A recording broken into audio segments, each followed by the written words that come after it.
အားလုံးပဲမင်္ဂလာပါဗျအန်ဇူရီကက်ဘာမှနေပြန်လည်ကြိုဆိုလိုက်ပါတယ်ကျွန်တော်ကအန်ဇူပါ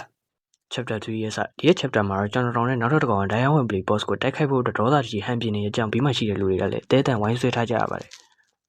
ဟဲ့အောင်မလုပ်ပါနဲ့မင်းယူနေလားမင်းသူ့ကိုတွတ်တိုက်တယ်မင်းတက်ဘယ်ကထောက်တော်မှန်းတော့သိလိုက်မှာမဟုတ်ဆိုပြီးဘေးကဘေးကြီးဆွဲထားပြီးပြောလိုက်ပါတယ်အဲ့လိုနဲ့ကြောက်တုံးတော့ပုံနေကြောင်တော်နောက်ကောင်လဲဒိုင်ယာဝင်ပလီ boss လားစောင်းဝင်ကျဲနေဟာဒီကောင်ကြီးနိုင်တဲ့သူရှိပါမလားဆိုပြီးတူတူနဲ့ပြောနေကြပါတယ်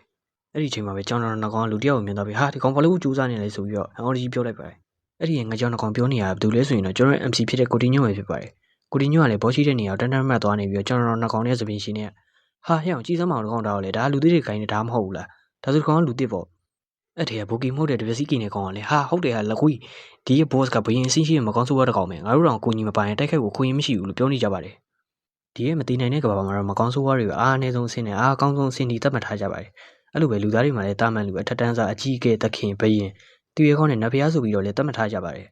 သူတို့ထဲကလောဆင်မကောင်းဆိုးရတွေကကဘာပေါ်အဆင့်နေထဲမှာအနေဆုံးဖြစ်ပေမဲ့ကစားသမားတစ်တဲ့ဆိုရင်အနေရှိနိုင်တဲ့ချင်းဆောင်မှုတစ်ခုဖြစ်နေစေပါအဲ့ဒီနောက်မှာတော့ကိုတီညိုကဘောဆင်မြင်နေချင်းတိုင်းရောက်ရှိလာခဲ့ပါတယ်ခုံကကြောင်ကောင်ကလည်းတခြားရှင်တန်နေတဲ့သူတွေနဲ့တူကိုတီညိုကိုစောင့်ကြည့်နေကြပြီးတော့အဲ့ထက်ရဒဝစီငေးချင်ကောင်ကလည်းကိုတီညိုကိုစကားလမ်းပြောလိုက်ပါတယ်ဟဲ့အောင်မင်းယူနေတာဒီလိုအမြင်ပြလာခဲ့မင်းသိရင်လို့တွားနေရလားဆိုပြီးတော့ဆိုရင်ရင်လမ်းအော့ခနေပါတယ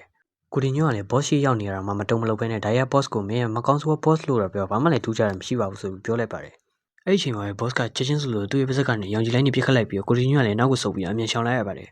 အဲ့လိုနဲ့ဇက်တိုက်ဆိုသလိုဝင်ပလီရဲ့သူ့ရဲ့လက်သေးနဲ့ထပ်မံတက်ခတ်လာခဲ့တယ်ကိုတီညိုကလည်းတိုက်ခိုက်နေရင်ငါ့ရဲ့အတိတ်ကိုပြန်သိရပါတယ်ဒီဒိုင်ယာဝင်ပလီရဲ့ level 6ဖြစ်ပြီးဘော့ဆွမ်းရည်နဲ့ဆွမ်းအပြီးခံရပြီး HP 3400နဲ့တိုက်ခိုက်ဆွမ်းရည်930ရှိတယ်အဲ့ဒီတုန်းကဒီရဲ့တဲကနာရဲ့အမြင့်ဆုံးအဆင့်ဖြစ်တဲ့စွမ်းစားသူတွေကအဆင့်3မရှိသေးရကြောင်းအောက်စုလိုက်တိုက်ပွဲတွေကပဲသူတို့ရဲ့တိုက်ခတ်ဖို့အတွက်အခွင့်အရေးဖြစ်ခဲ့တယ်ပြီးတော့ငါလည်းပဲတိုက်ပွဲတွေထဲမှာအားနေတာကြောင့်အသက်ဆုံးရှုံးလူတွေဖြစ်ခဲ့ရတယ်ဒါပေမဲ့ငါပြန်လည်ရှင်းသလာပြီးတဲ့အချိန်မှာပဲတိုက်ပွဲတွေကြောင့်စိတ်ဒဏ်ရာတွေရခဲ့တဲ့နောက်မှာပဲငါကအရင်တုန်းကလိုအားနေတဲ့သူမဟုတ်တော့ဘူးလို့ပြောလိုက်ပါတယ်အဲ့လိုနဲ့ကိုတီညွန့်တဲ့ဘောကလည်းဆက်လက်တိုက်ခိုက်နေကြပြီးအဲ့ဒါကိုအန်ရကြီးနေချတဲ့အထက်ကဒဗစီကင်းနေကကြောင်ကလည်းတိုက်ခိုက်နေအရမ်းမြန်တာပဲဆိုပြီးတော့ပြောနေကြည့်နေပါတယ်အဲ့လိုနဲ့ဘောကလည်းကိုတီညွန့်ကိုတိုက်ခိုက်လို့မရတဲ့ကြောင့်အသက်ကုန်ဒေါသထွက်လာပါတယ်အဲ့ဒါကိုကြည့်နေတဲ့ကိုတီညွန့်ကလည်းတစ်ချက်ပြုံးလိုက်ပြီးသူ့ရဲ့တူလန်နေတဲ့တကားကိုဆင့်ခွန်လိုက်ပါတယ်ဆင့်ခွန်လိုက်တဲ့ခဏမှာပဲတကားကြီးထောက်ပေါ်လာပြီးကြည့်နေတဲ့ဘော့စ်ကလည်းသူ့ထက်ကြီးနေတဲ့ဝင်ပေါက်ကြီးကိုတွေ့ပြီးတော့ကျွန်တော်ဖြစ်နေပါတယ်အဲ့ဒီနောက်တော့တကားပွင့်လာပြီးကိုတီညွန့်ကလည်းငါ့ရဲ့မသိမျိုးစစ်တက်ထွက်လာကြတော့လို့ပြောလိုက်ပါတယ်အဲ့လိုနဲ့ပြန်လည်ဆင့်ခွန်ထားတဲ့တစီဝင်ပလီတွေကလည်းထွက်လာကြပြီ